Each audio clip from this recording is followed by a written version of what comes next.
Okay, we're good.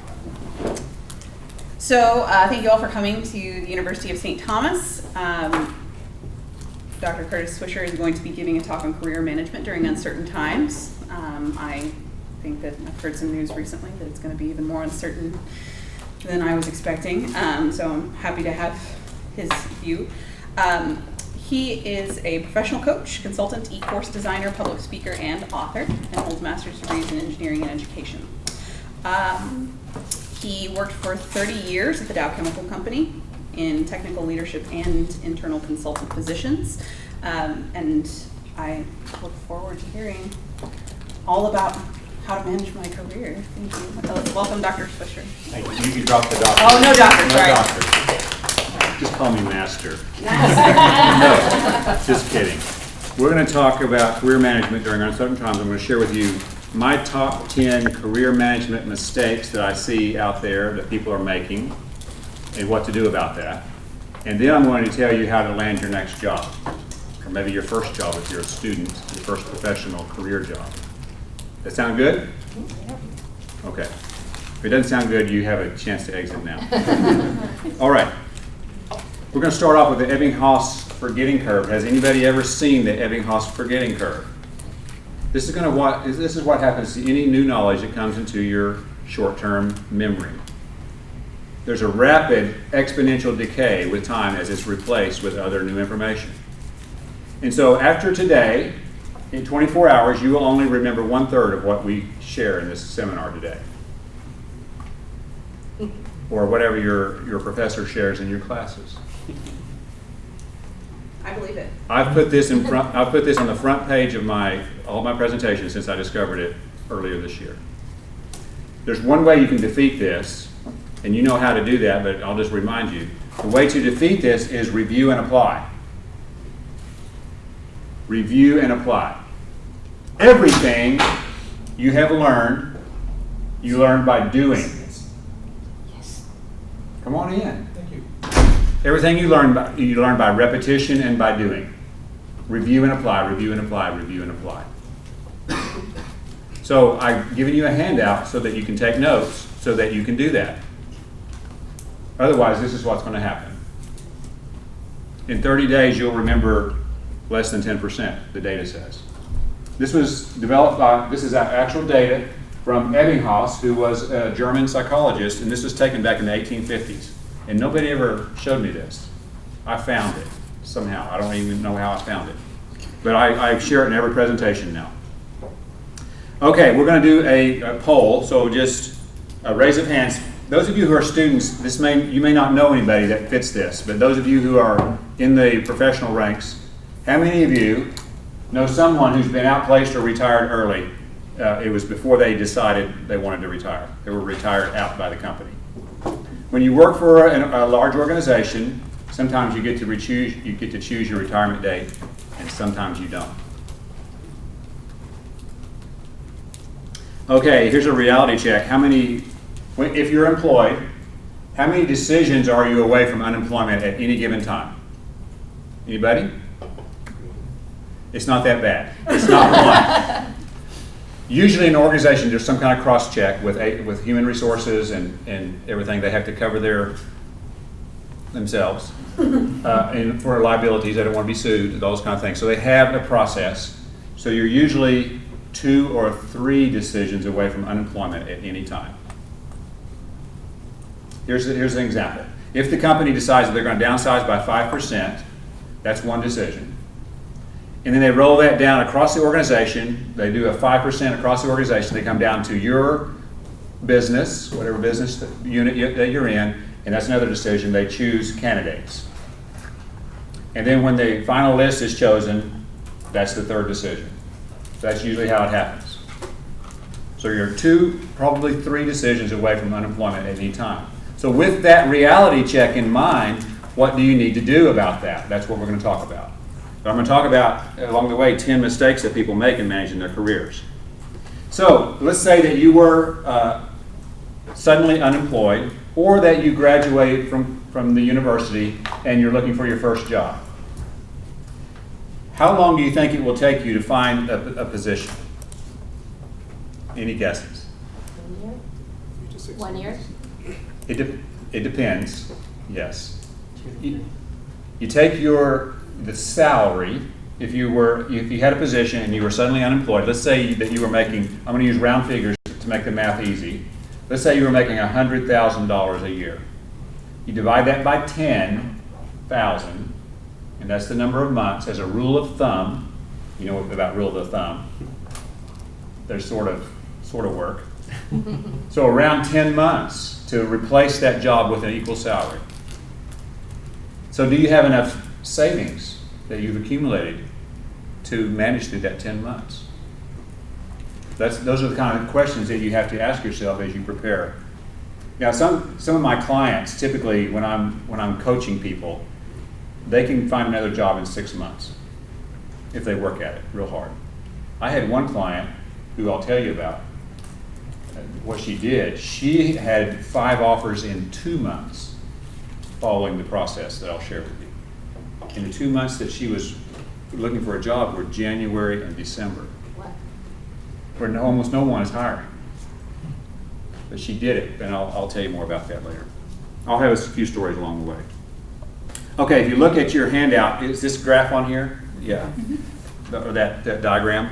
I want you to, if you're employed right now, I want you to score on a scale of 0 to 10, real quickly, write a number in each one of those. In your current role, what's your sense of meaningfulness or purpose? On a scale of 0 to 10. 10 being, this is fantastic, I can't imagine it being any better. And 0 means, I had no sense of purpose, this really sucks. Okay, sense of purpose, sense of progress. What kind of progress are you making in your career? 0 to 10. Put a number in there real quick. Sense of choice or autonomy. How much autonomy do you have over your work and decisions associated with your work? And then finally, sense of competence or mastery. How much mastery do you sense that you have on a scale of 0 to 10? So score those real quickly. Just put a number in there. Now, if you're not yet employed, this won't work for you. So for those of you who are employed, now average those numbers real quick in your head. You can probably get a number roughly. Anybody want to share? 7. 7? Okay, someone else? 8. Okay, what I tell people that I coach, if your number on average is less than 7 for 2 weeks in a row, you need some kind of change. That doesn't mean you have to change jobs, but you need one of those quadrants to change. Something is lacking if you have an average overall satisfaction level of less than 7 on a scale of 0 to 10 for 2 weeks in a row. Something needs to change. You need to have a conversation with your boss, for example. So that's my advice to people around satisfaction. Any questions about that? Why do I use 0 to 10? You ready? You see 1 to 10 all the time? I hate 1 to 10. 0 to 10. Remember that. Because the center point is 5. On 1 to 10, it's not 5. Drives me. No. I'm teasing now. I'm having too much fun. Okay, let's go on. Okay, now I'm going to share with you the 10 career management mistakes that I've observed as I've managed my own career and watched others, and I've coached hundreds of people, both at Dow and in my own private practice. Not the 0 to 10 mistakes. No, it's 10. In this case, it's not 0. So, waiting for someone else to give them projects. This is, when you first start a job, this is okay, because you don't know any better. You don't know what projects are available, what the opportunities are out there. But if you are in the company or the organization, the university, after a while, you should be generating your own projects. Those are the most fun to do, because you go out there and you find an opportunity, and then you do the calculation on what the value is, and then you bring it to your boss. And they get excited, and they let you run the project. And then they are telling their boss, hey, we found this opportunity. And you want to do it after you tell them about it, you want to send it to them in writing so they can forward it to up the line. So you should be finding your own projects after a while. Identifying the opportunities. This shows that you are taking initiative Initiative and leadership are some of the most valuable things that organizations value. They want to see that in their employees. Now, that's not true of every organization I've been in. I won't tell you about that story. You'll find out quickly if they don't value initiative, and you may not want to be there very long. Okay, number 9 is staying in one job too long. I made this mistake one time. I was in a job for about 8 years. I was looking to get out, and then the company sold that business, and I was held in that position. I couldn't move into another position within the company until all the sale happened. So my position was eliminated 3 times while I was employed at Dow. And it was through no fault of my own. The position itself went away. It was sold off, or they discontinued the business. But I landed in a better position every single time in the company. And you can do that by being prepared for that eventuality. No one ever told me that about career uncertainty when I was in college. I found out the hard way. You're going to get it early. Okay, number 8 is saying no to a different opportunity. I've recently joined a group that's called Flip Your Lifestyle, or Flipped Lifestyle. And this is when I'm looking for online opportunities in business. And there's this lady who her website is formerlawyer.com. She was an attorney, and she hated it. She dreaded it. But she has all this money invested in that education, all this time. And psychologically, she was having a hard time breaking away. So that's one scenario. Another one is you've invested in chemistry or whatever your degree is, but you get an opportunity to go do something completely different in business. They tap you on the shoulder and say, hey, would you come do this? That means they see potential in you, and I would encourage you to seriously consider that before you say no. You may say no, it may not be the best thing for you, but seriously give it a consideration. It may take you off in a completely different direction, and you may know there's no way back, or it's going to be hard to get back, but it may be an exciting opportunity for you. Over there on the business side of at least corporations, there's often more opportunity than on the technical side, frankly, for upward mobility. All right, let's go to number 7. And that is storing your career management information in your office. Lisa, why is that a bad idea? Because one day you may be severed from it. Yes. That's why I back it up once a month at home. Exactly. You need to keep it in your office, yes, but at home, you must have your career management information. That would include your resume and interview prep and other things associated with career management. Keep a record at home. I know lots of people who never got to go back to their office. Or if they did, they went back to gather their coat, and then their office was packed up for them later on, and they picked it up in boxes at HR. HR being human resources. Okay, number 6, not building a strong network. That's a mistake. Okay, I'm going to do something that speakers rarely do. Pull out your cell phone.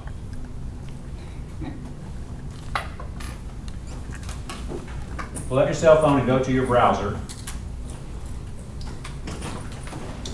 I have an iPhone, so mine is Safari.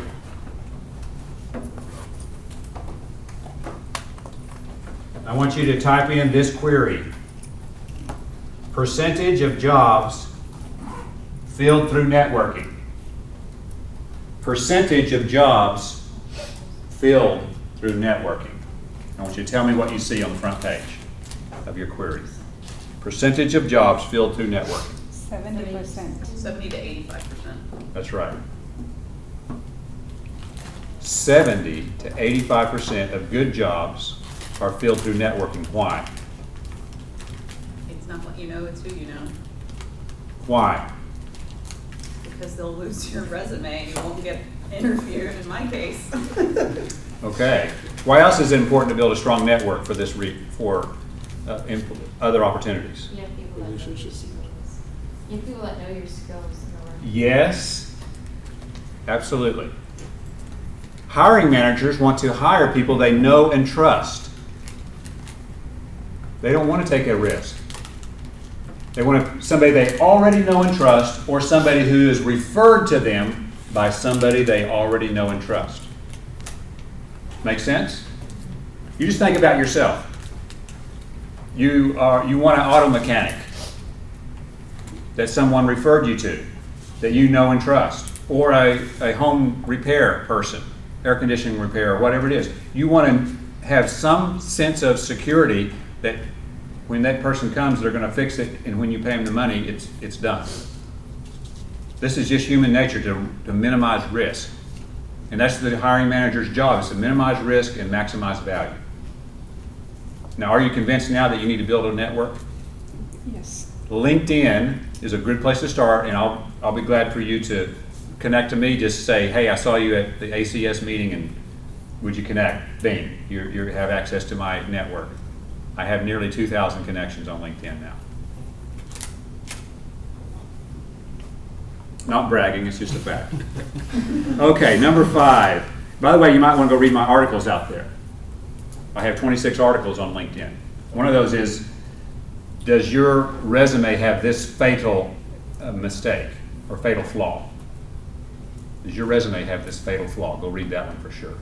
All right, number 5 is not investing in your skills growth. Not investing in your skills growth. I see this all the time. Well, the budget has been cut, so training has been cut in the company, and so we can't go to training this year. Not true. You can be training yourself continuously. While I was commuting to my job for 30 years, I was listening to, yes, cassette tapes. And then later on, CDs. And now we have podcasts. You can be listening while you're commuting. It's called Windshield University.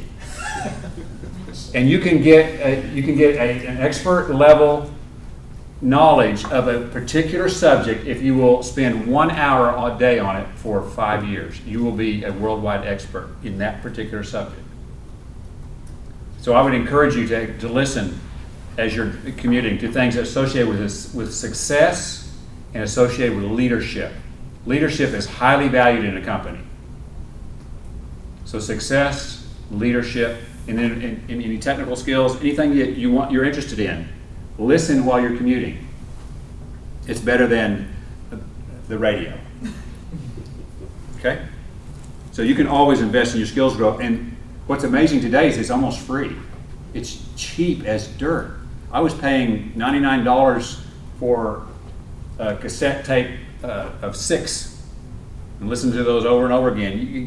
You can get lots of material for $99 these days. Okay, number 4, accepting a job as is rather than growing it or reshaping it. I grew and reshaped every single job I ever had in my 30-year career. That's the fun part.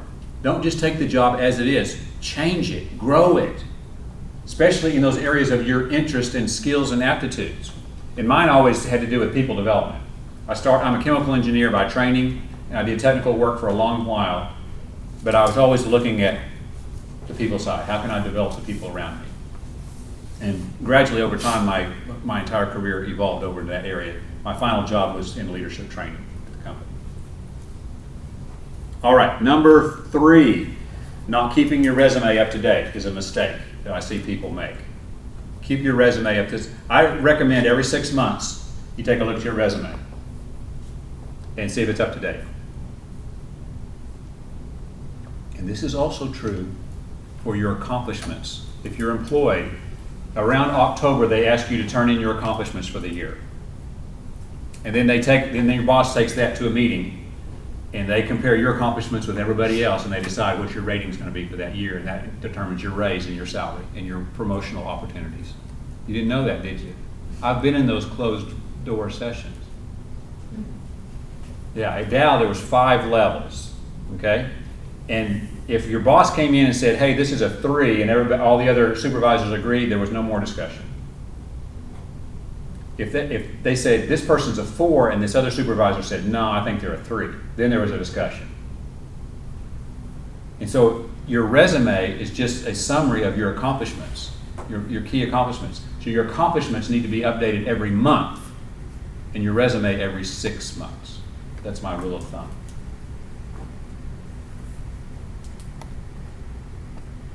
All right, career mistake number 2, as we're counting down from number 10. Not taking 100% responsibility for your career. It's not your boss's job to grow your career. Now, they may help you, and some of mine have, and some of mine haven't. It's your job to grow your career. You're the driver. You own it, and nobody else can possibly care more about it than you do. Responsibility, just look at the word. It's the ability to respond to whatever changes happen and being prepared in advance to the degree possible. All right, now we're leading up to number 1. There's not going to be a drum roll because I have some other slides in before that. Okay, we're going to lead up to this. So this is football season coming up, and we all like cars. So how do you know the performance of a car? Talk to me. Mileage on Okay. it. Drive it. Okay. How do you know the what else? How do you know the performance of a car? Horsepower. Horsepower. And when you're driving it, Lisa, what are you looking for? Speed, miles per gallon. Comfort. Comfort. Okay. Speed. It's like 0 to 60 in how many seconds? Okay. How do you know the Safety. reliability of the vehicle? Look at the data for the last 10 years. Okay. Look at the what? Data. Okay. How do you know the performance of a wide receiver in football? Data.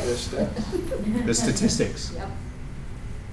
Yards per receiving, touchdowns, numbers. We know performance by numbers.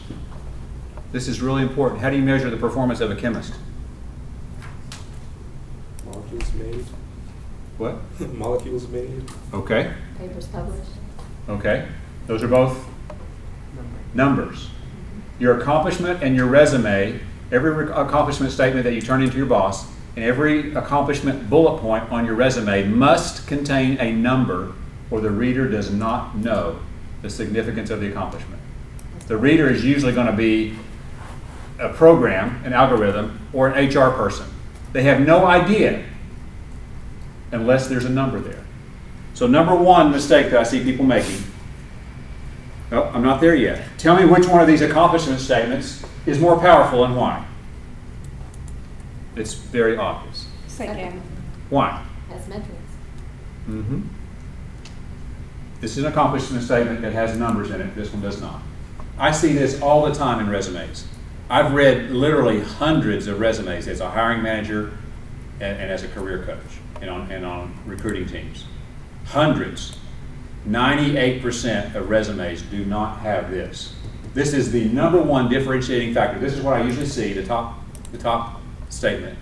Some general thing about responsibilities or tasks, and not this with numbers. I can't hammer on this hard enough. So the most powerful numbers in business are dollars, or whatever the currency is in the country of interest. If you can't measure your work in dollars, often you can, but you don't know how, but I do. It's a matter of asking the right questions, and so if you need help with that, I'll be glad to help you. The next most powerful number is percent increase or decrease of an important variable. Percent increase or decrease. And a percentage is just a ratio. So for example, a pitcher. How do we measure the performance of a baseball pitcher? ERA. ERA. What is ERA? Earned run average. Earned run average. This is a ratio of earned runs for every 9 innings pitched. So a percentage or a ratio is the second most powerful performance metric. And then if you can't do that, you do volume count. Volume count. Garrett Cole, leading the Astros pitcher, leading the major leagues in strikeouts, that's a volume count. So one of those 3 numbers needs to be in every accomplishment statement on your resume and on your accomplishments that you turn in to your boss. If it were easy, everybody would do it. It's not easy, but it is doable, and I know how, and I can teach you. Okay. Okay, now we're going to just break up into little groups of 2 to 3 to 4, and I'll let you do that. You're smart people. You figure out who you're going to work with. Answer this question. You have 2 minutes, and when you hear the chime, we're going to come back to attention. Go. Wait, turn around, Joel. Okay.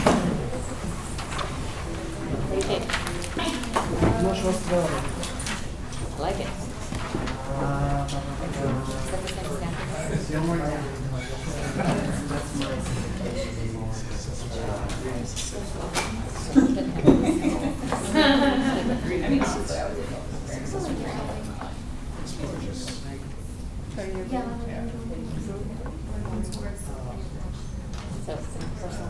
Understanding what makes you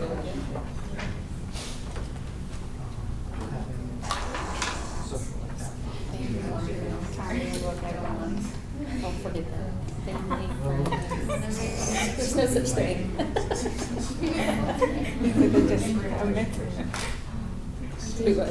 It's just a myth. Yeah.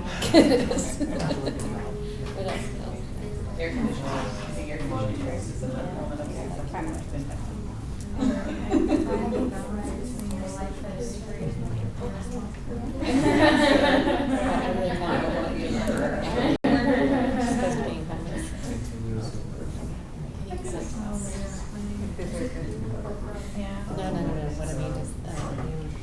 What I mean is, you don't have to learn history. Right?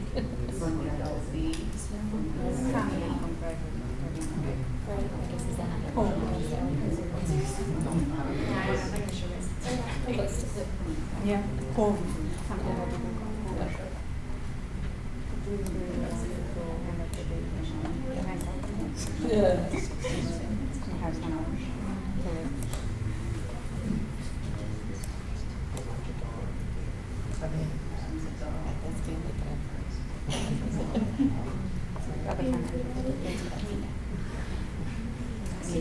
Things are like,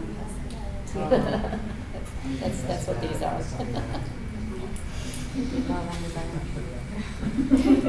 There's a lot of them.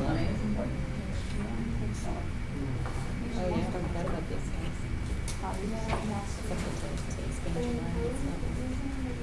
Realization.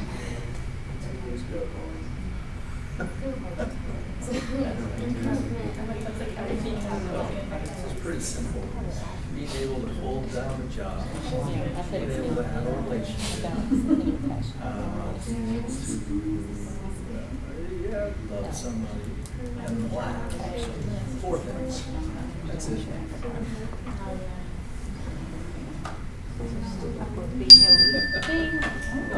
healthy.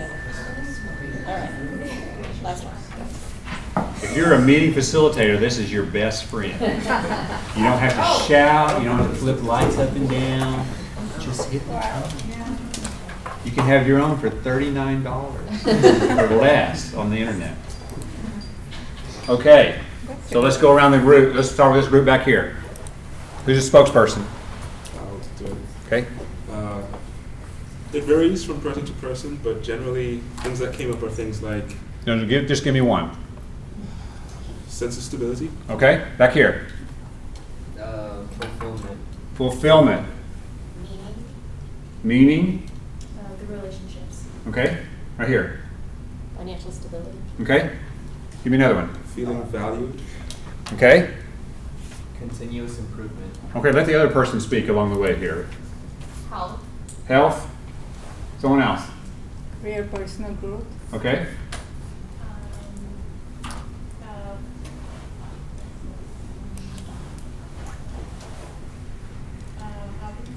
Okay. Another one. Somebody back here. Work-life balance. Okay. Having an impact on others. Yes. Okay. Having relationships. Okay. Challenges. They say together. Perfect. In unison. Crystal. I was going to say challenges, so they stole mine. Okay. I'll come back to you. Time for rest. Time for rest. Okay. Air conditioning. There you go. Okay. I'm on board for that one. Okay, you see this exercise here? So this is going to be an individual exercise. I want you to rate yourself, not yourself, I'm going to rate your level of satisfaction on a scale of 0 to 10. 0 is the center point.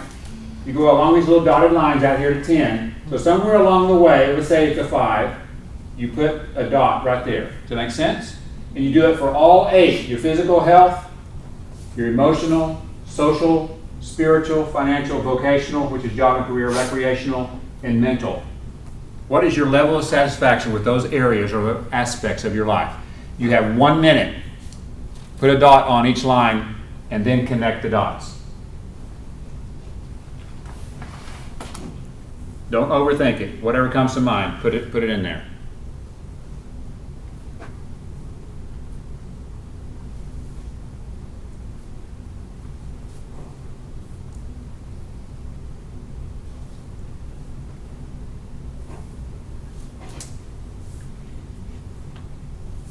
There's no right or wrong answers, just what is reality for you right now.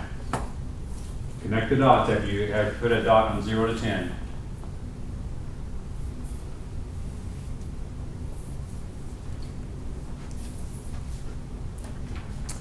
So the next question for you to just answer internally is, what do you see?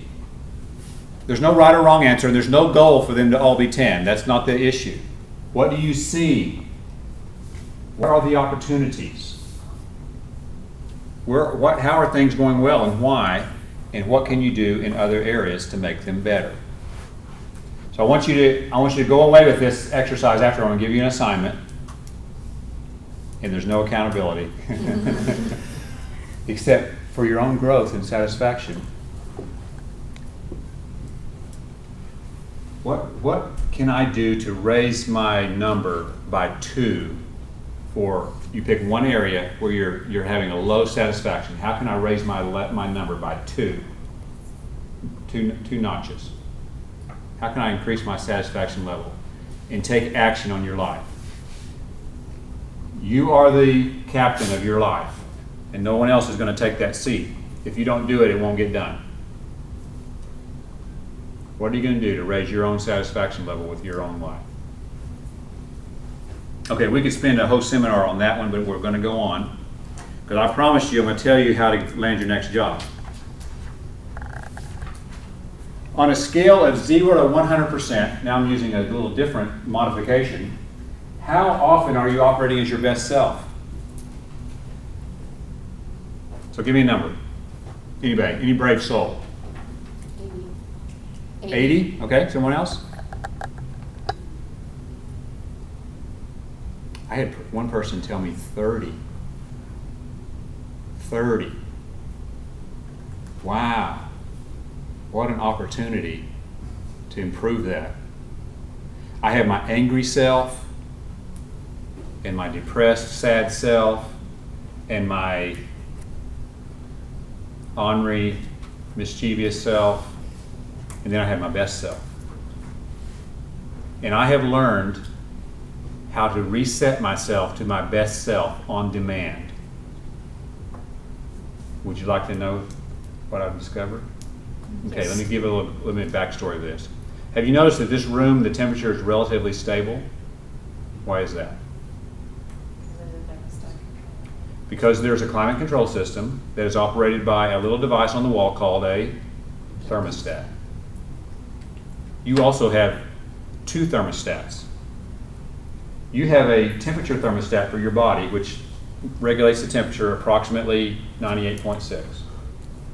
If it gets outside that range by too much, it's life-threatening. Just 105 degrees versus the set point is life-threatening. You also have an emotional thermostat. And I learned what it was. And I've never seen this anywhere else in writing. Your emotional thermostat is your voice. And when I say voice, I don't mean just what you hear from my mouth right now. That's part of my voice. The other part is in here. It's the voice in here. And here's how that works. Have you noticed that you think in your native language.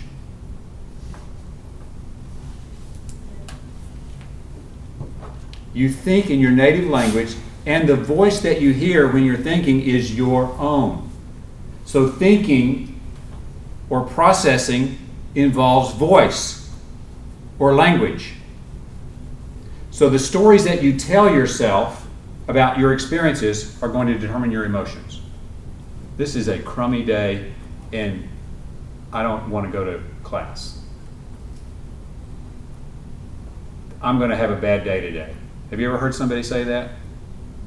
They're going to have a bad day because they have convinced themselves. Their voice is the thermostat for their emotions, and I can reset my emotions with my voice.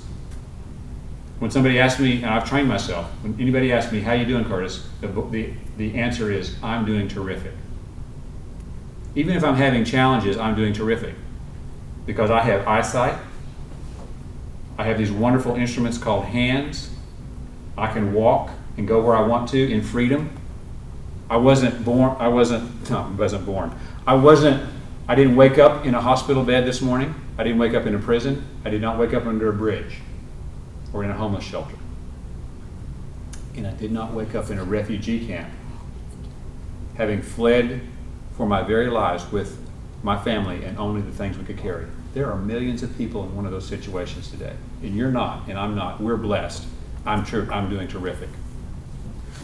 So even if you're having a very difficult time, you can count your blessings and it will affect your emotions. You can reset your emotions. And have you heard of the word affirmation? Affirmation comes similar to the word affirmative or yes.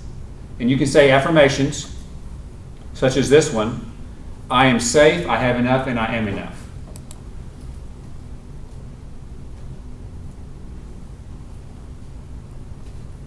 I will accomplish everything that must be done today. See how that feels? That's an affirmation. And I've created more than 200 affirmations. And I learned how to do this in 2013, and it carried me through 3 crises that we've had in our family since then. I was able to remain relatively calm due to my faith and those affirmations. The first story is I was in Germany. I was asleep. I didn't intend to even go down here, but this is for somebody here. I don't know who it's for. I was in Leipzig, Germany. I was in a hotel. I was on a Dow trip. We had a leadership event that were happening. This is a Saturday night, 11:22 p.m. Suddenly my cell phone begins to vibrate violently on the nightstand beside my bed. I pick it up. It's my wife. It's 4:22 p.m. here. She said, Catherine, who was our 15-year-old daughter at the time, was run over by a pickup on the beach. She's been life-flighted to Houston. The doctor needs to talk to me. Bye. Click. I lay there in the darkness, not knowing whether she would live or die, be disabled, or fully recover. She had a partially collapsed lung, and 2 of her organs were bleeding. So I lay in that hospital bed. I was all alone, but I was not alone because of my faith in God. And my affirmations kept me calm. Later on that night, my wife, as you can imagine, I wasn't sleeping. My wife and I were able to talk, and she said, Catherine's going to be okay.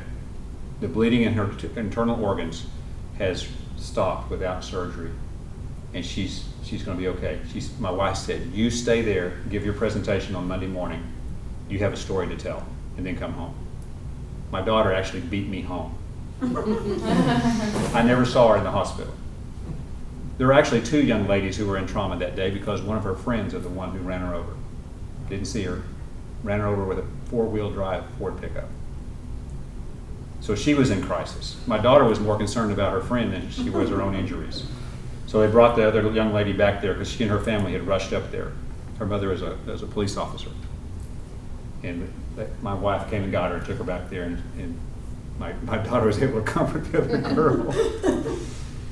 Catherine fully recovered. She ran a half marathon in 2017 and graduated college this past December.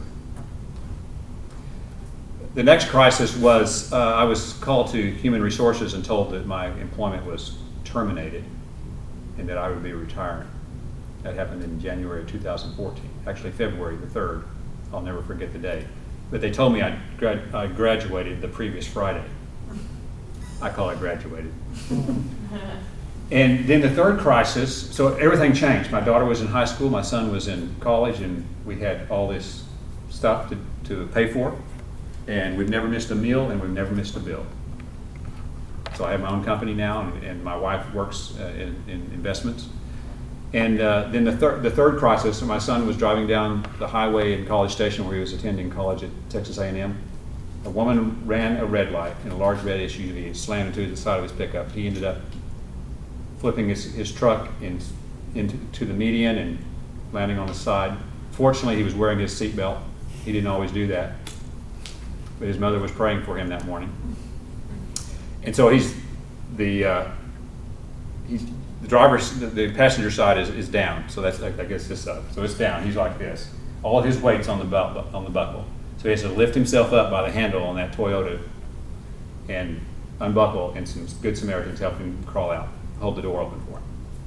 And he was okay. But when we heard the news, I was able to stay calm because of my faith in God and my affirmations. So this is for somebody. I don't know who it's for, but I want you to learn how you start with one affirmation and then you build up from there. I've written more than 200. And they're categorized in Magnificent Monday, Terrific Tuesday, Wonderful Wednesday, Thankful Thursday, Fantastic Friday, Splendid Saturday, and Super Sunday. See, I don't wait for the Super Bowl to have a Super Sunday. I have it every week. Okay. So that's how I reset myself. I use affirmation in the morning as needed, before I go to sleep as needed, and then anytime during the day as needed. I can reset my thermostat. So your dominant mental attitude will determine your condition in life. I believe that.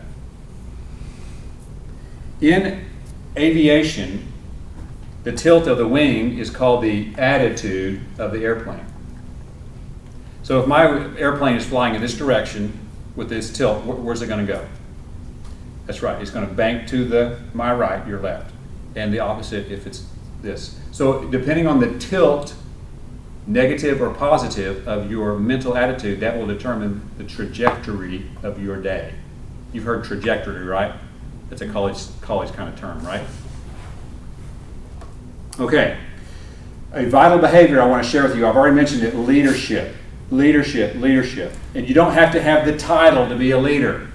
Leader is not about a title. It's about action. It's about influence. And leaders work on the organization while everyone else is doing the work of the organization. What happened there? Wow. It thinks you want to write on it or something. Okay. It will stop. So leaders work on the organization while everyone else is doing the work of the organization. This is a very important distinction. So leaders reshape the organization, they grow the organization, they downsize the organization, they fund the organization, they're working on the organization itself. That is their work. So I encourage people who are not in leadership positions yet to get on teams that are doing leadership work, like budgeting. Even though it's not that much fun, it's shaping and reshaping, funding the organization.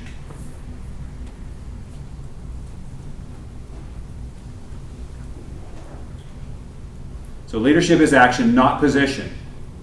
When a decision needs to be made, people look to the real leader in the room, whether or not they have the title or not. It's the person of influence. It's the person who will take action. Leadership is a verb, not a noun. It's influence, nothing more and nothing less. John Maxwell, I encourage you to read his materials and listen to his stuff. He's got more than 30 books on leadership. He's a worldwide expert. And so is the previous guy. That was Jim Clemmer. Rick Warren, you may have heard of him. You're leading whenever you influence the thinking, behavior, or growth of another person. So I'm involved in leadership by that definition right now. And then all the people that I mentor and coach, I'm involved in leadership, even if I don't have an authority over them. So this is very important to understand. Now, leadership and management are two different things, although in the literature they're often used interchangeably. Management is about things, and leadership is about people.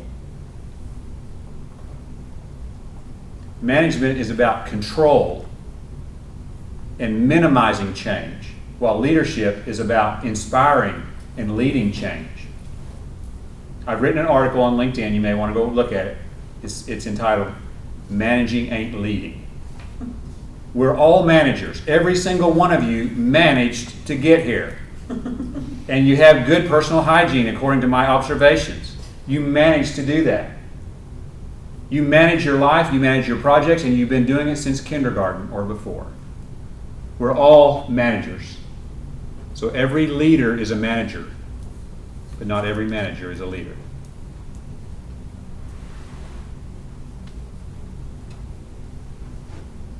I want you to learn both skill sets that will advance your career. Leaders create positive change. We're going to go one at a time. You're going to tell me who this leader is, and in one sentence, what is their legacy? So who's the one on the far left? Louder? Okay, so the online people can hear you. Abraham Lincoln, what's his legacy in one sentence? Kept the union together. Yeah, it's a two-part legacy. The preservation of the Union and the abolition of slavery. Did you realize, I didn't really think about this when I was in high school. We actually had two nations at one time in our history. There were two separate nations at war. And Lincoln said, we're going to keep it one nation. And he was successful. And then in 1863, the Emancipation Proclamation. All right, number two, who's the person? Mahatma Gandhi. Gandhi. What's his legacy in one sentence? Peace. Fight for independence in a peaceful way. It's the independence of India using nonviolent resistance. This is who Martin Luther King learned it from, is Gandhi. So who's the next person? And what's his legacy in one sentence? Nonviolent civil rights. Yes, it's civil rights in the 60s through nonviolent resistance. Okay, who's this? Mandela. What's his legacy in one sentence? Yes, the ending of apartheid. And who is the young lady down here? Malala. Yes, Malala. What's her legacy in one sentence? She speaks for educating Girls. Educating girls girls. all over the world. That's her cause. And her legacy is not finished because they tried to kill her, but they didn't. The Taliban tried to kill her. Okay, let's look at this. Assassinated, assassinated, assassinated, imprisoned for 30 years. Attempted assassination. And nobody's asking you to do that for your company. But you can be a leader in your company or your cause. My latest cause, I was telling a couple of ladies before the meeting, my latest cause is Refuge for Women. I'm the chairman of the board of a new nonprofit down there in Lake Jackson, Brazosport area. We're endeavoring to open a safe house for women who have escaped or been rescued from sex trafficking. So they can come for 9 to 12 months and have a program to heal and recover. They've experienced tremendous trauma. It's far more violent than I realized. Once a girl is caught up in sex trafficking, her life expectancy is 7 years. And the average age for an American girl caught up is 13. That's an 8th grader. Tremendously violent. So we want to rescue them. We want to have a house for them to come and stay and rest, recover, be restored, and prepare for their future. Most of them don't even have a high school education because they got caught up in this as a teenager and didn't get to finish. So job skills, there's tremendous heavy lifting that we have ahead of us. So that's my new cause in my semi-retirement.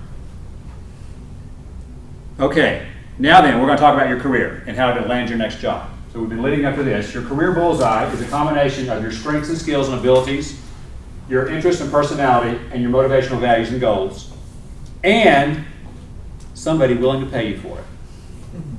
If you take this away right here, that's called a hobby. You're good at it, you like to do it, and you're motivated, but no one will pay you for it. So this is very important. This drives me crazy that the universities around our country are selling degrees that have low market value. Unfortunately, you're in a STEM career and you're in a good shape. But there's a lot of these university degrees that are low value and nobody tells them until they try to get a job. The latest stat I read is there's 13 million people in the United States who have a bachelor's degree who are working in jobs that do not even require a degree because it's the best job they could get. Bartender, truck driver, customer service, and janitorial. There's 365,000 janitors in the US with a bachelor's degree, according to that article I read. This is from the government. It's shocking. So I help teenagers choose their college major in their career. Their parents pay me to do that. So I get a double good, I get to do a good thing for them and I get the income from it. So how to land your ideal job. First of all, you need a powerful resume. It needs to differentiate you from the competition. And what's the number one differentiator? Metrics. Numbers, that's right, metrics, numbers in every single bullet point. And you don't need an objective in a resume. They don't care about your objective. You start off with a career summary, and then your experiences in bullet point format with numbers, and then your education at the end. That's the general format. Okay, then you want to clarify what you really want. Every single person who comes to me for career coaching does not really know what they want. As strange as that sounds, they know what they don't want, which is that crummy job they have right now, or this unemployment that they have right now. They know what they don't want, they don't know what they do want. So we always, always, always start with a clarification exercise. Let me describe this to you. And you may have to pull out another piece of paper or in the margin there. What I don't want. By the way, this works for, let me tell you a story. I was coaching a young lady on this exercise right here. And she said, this is what my mentor told me to do to find a husband. I said, tell me the story. So she said, I wrote down everything I wanted in an ideal husband, just like my mentor told me to, but then I lost the list, misplaced it. I found it a year later in my backpack, and she was astounded as she read the list because it described the man she was engaged to marry. When you write down what you want, your subconscious mind does not forget. What I don't want is in the left-hand column. And what I want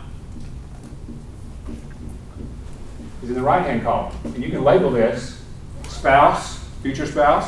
You can label this future job. You can label this future car. You can label this future house. This exercise works for everything. So write down, so tell me two things that you don't want in your ideal job. Anybody? Being micromanaged. Okay, and you already know that because that's happened to you or you've seen it happen, right? So a micromanaging boss, so being micromanaged. Someone give me another one. Homework. Okay. What does that mean? I don't want to have to take my work home with me. Okay, so you'll be able to get it done at the office. Got it. Okay, so what is the opposite of this one? Creating your own projects. Okay, creating own projects. What else? A boss that trusts you.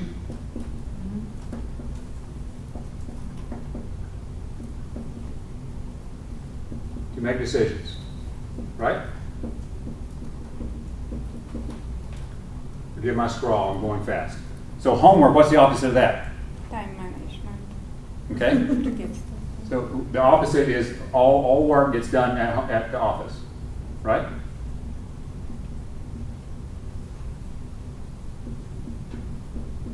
Okay, so your assignment is to do this and fill out this column right here with 25 entries. 25 entries. And when you do that, you will have written your ideal job description. And when you write your ideal job description, then you can look for that in job postings. You can look for that, and you tell other people, hey, this is the kind of job I want, what I'm looking for. Do you know anybody who needs this kind of work done? So you're describing your work environment, you're describing even the length of your commute, you're describing the actual kind of work that you do, whether it's teaching as a professor, or doing research, or selling instruments, or whatever it is. You're describing in detail the kind of work that you want to do. But you start with what you don't want because that's what you have the most clarity about. I don't want, for example, if you're a young lady and you're looking for a future husband, you don't want certain things in a guy. And you've already discovered that the hard way, perhaps. Or you've seen it with one of your friends. So you're creating this ideal job description in that column. So that's your assignment. 25 entries. And it's an evergreen document. It's not a one-time exercise. You keep working on this. You keep massaging that. And when you see a job posting out there and you see something that resonates in your inside of you, then grab that phrase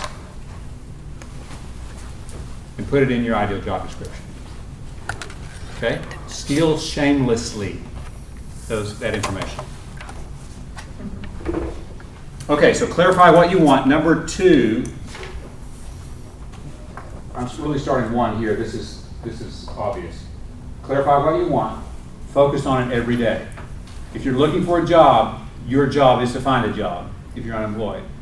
So you're spending 6 to 8 hours on it a day. If you're employed, it will take longer because you just won't have enough time to spend on it. But if you'll do something every day, you keep your momentum going.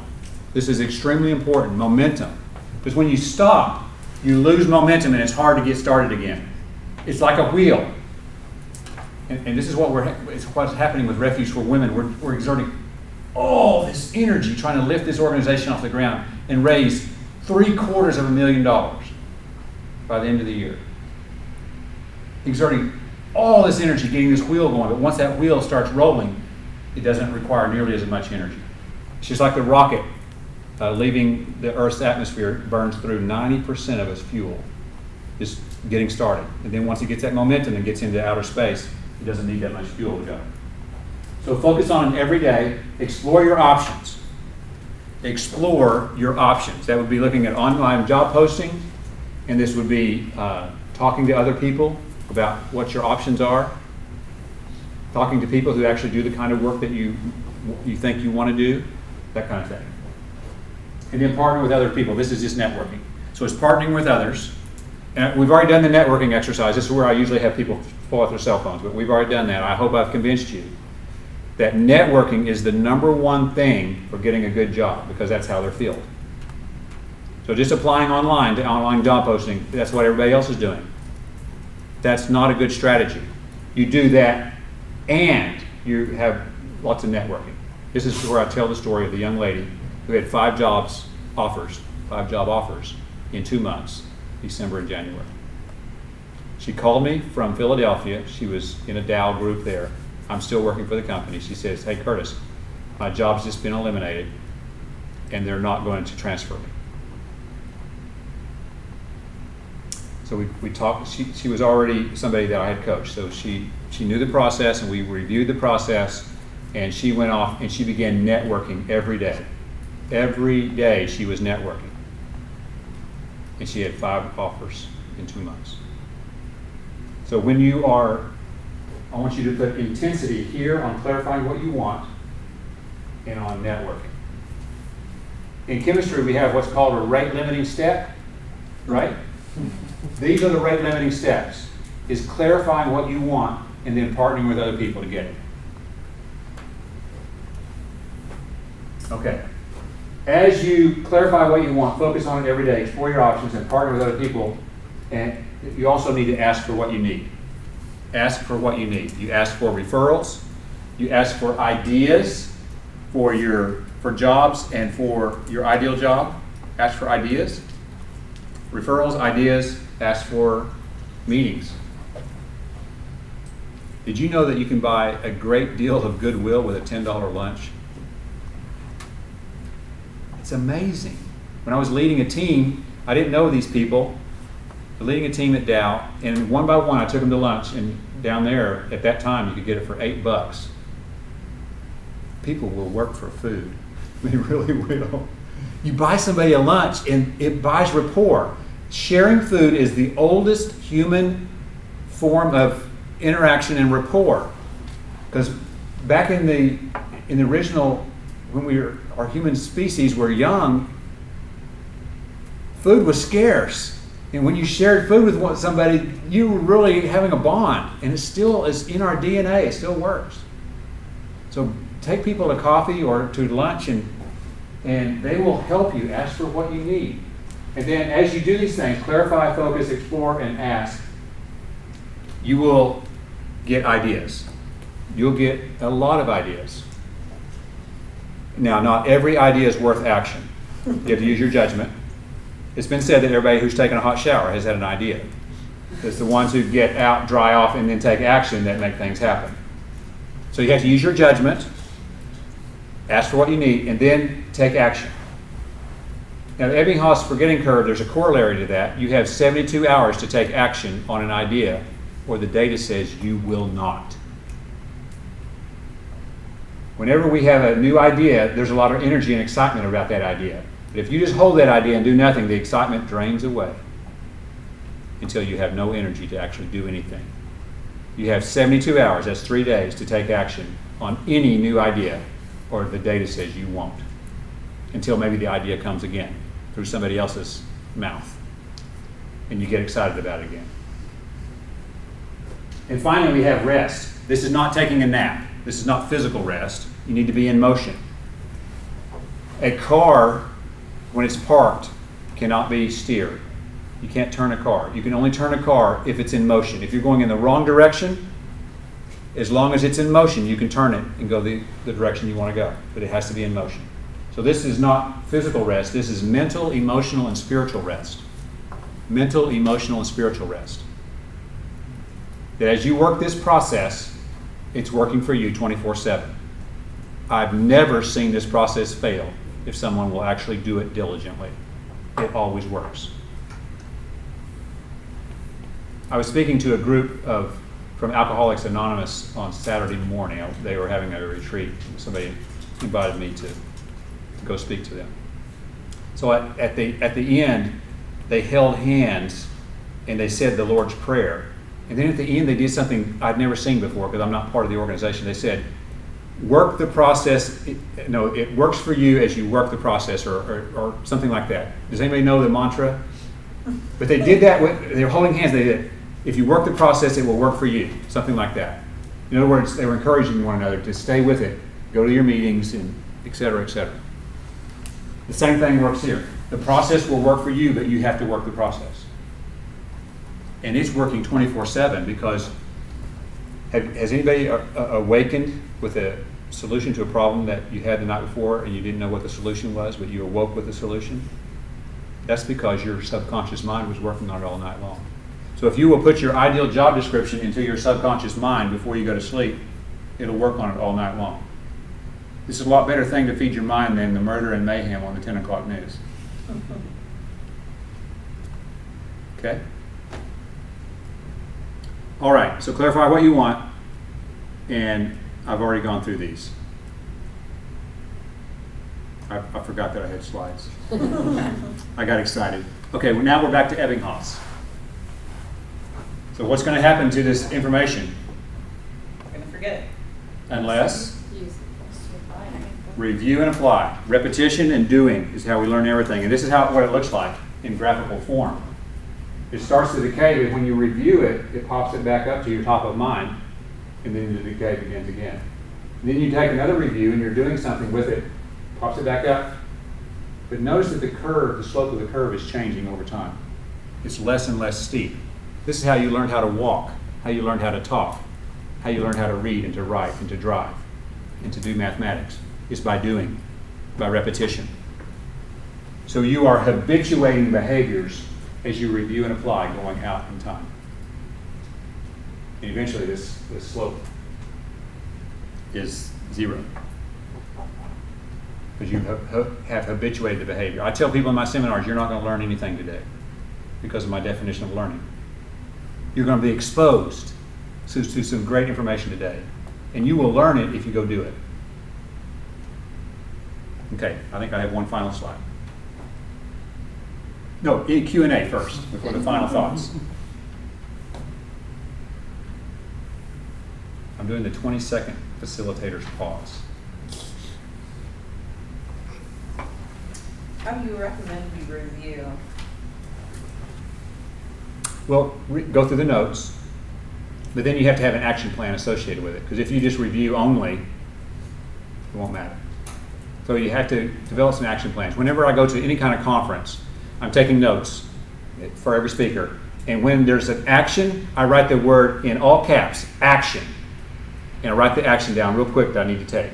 Because if I don't do that, the manual will go on the shelf when I get back from the conference, and nothing will happen. So you have to have an action plan. Thank you for the question. Someone else? Yes? So, I mean, I'm aiming to go into pre-health professions. Into So what? I'm aiming to go into the pre-health professions, not necessarily like research or anything, just working with people. So if you're just, I mean, I know this probably applies differently, but I'm specifically wondering about making, like, networking to find jobs in the pre-health. Or do you have any advice about that? Like, does it work differently, or is it just about the same? It's about the same. Yeah. You want to talk to people who are actually doing the work you want to do. If you don't know anybody, you do know somebody who knows somebody who knows somebody who's doing that. Mm-hmm. So you just have to keep asking, do you know anybody who's doing this kind of work? And you either give your ideal job description or you say the name of the work. And you find people, and then once you find them, you ask them 5 questions. Would you like to know what they are? Okay. What do you like and dislike about your work? What do you like and dislike about your work? This is called an informational interview. Number 2, what are the credentials and skills needed to be successful in this work?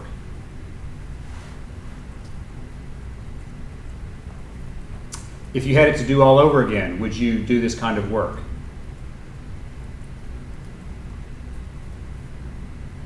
Another way to ask that is, if you knew a young person that you really cared about who was going into this work, would you tell them yes or no? Another question is, what growth opportunities do you see in this profession? What opportunities do you see? Is it a growing, expanding profession, or is it shrinking, or is it stagnant? And number 5, who else should I talk to? And you want to get 2 names with their contact information. And then you, especially, I like to approach by email. Being an introvert, I don't look like an introvert right now, but I am. I like to approach people gently through email. And you ask this question, may I use your name when I contact them? Why? It's a referral. Yeah, it's a referral. It's somebody they know and trust has referred me to them. It's the know and trust kind of deal. Again, we run into that in networking once more. So that's your 5th question. Get 2 names at least with their contact information, email and phone number if possible. So I reach out with an email, and then if they respond, then we set up either a phone call, face-to-face, a lunch, a coffee, whatever it is. If they don't respond within a week, I would coach you to send a second email, because they could be sick, they could be busy, they could be out of town, lots of reasons. If they don't respond the second time, then move on. They may eventually respond or they may not, so just move on to somebody else. So that's how you do networking. And as an introvert, networking does not come naturally, so I have to set goals. Okay, this week I'm going to make 5 contacts and get on 3 calendars. Something like that. If you do that every week for 10 weeks, look at how many people you would have talked to. So you have to set goals if networking doesn't come natural to you. Good questions. Okay, anybody else?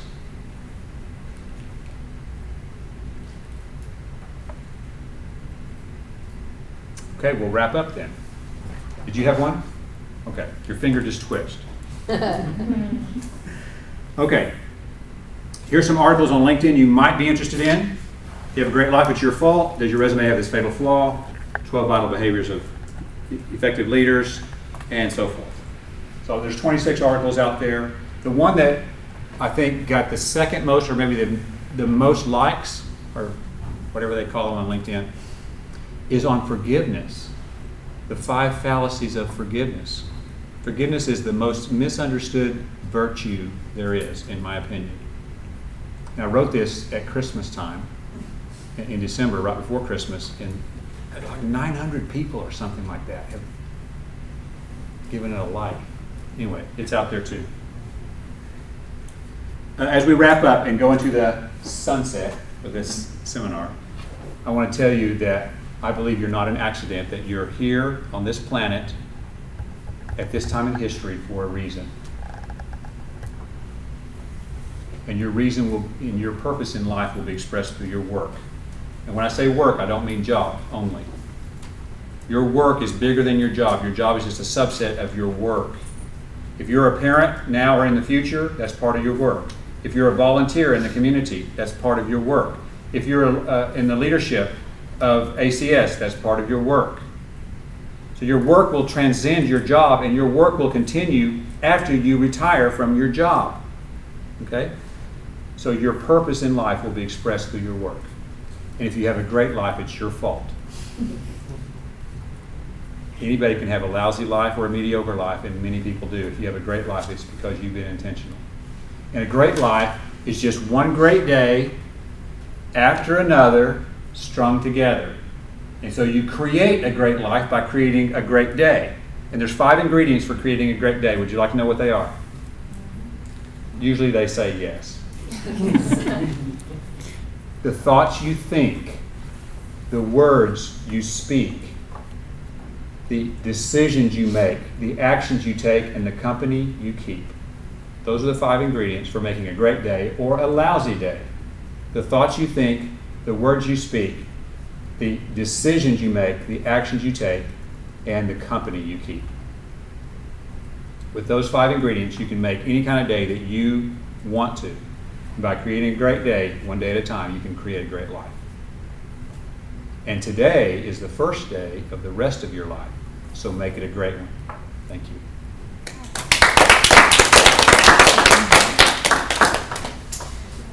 So,